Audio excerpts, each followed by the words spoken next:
So now we're going to show you how to install the shelves. Really simple. You want to make sure that the metal plate is on the front, because this is where you're going to be applying the magnetic shelf lights.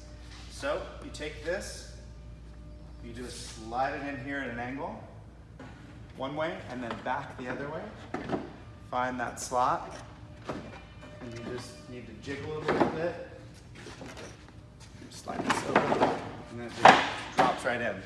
Now, I'm going to take another one where you can actually adjust it with a shelf pin. I'm going to just slide it in the same way, drop it back, let it fall into place. I've got a couple 5mm shelf pins, which I will provide in your supply kit.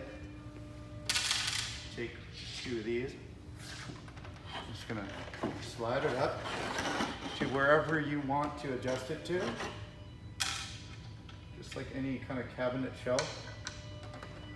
Slide it in.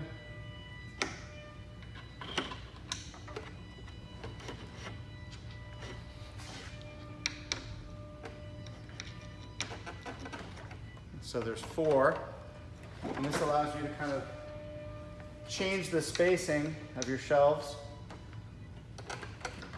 And they'll just sit right there. And then you'll take your LED shelf light. It's a LED bar with magnets, and you just pop them in there, and you can daisy chain those lights all the way through all of your shelves and power to one transformer.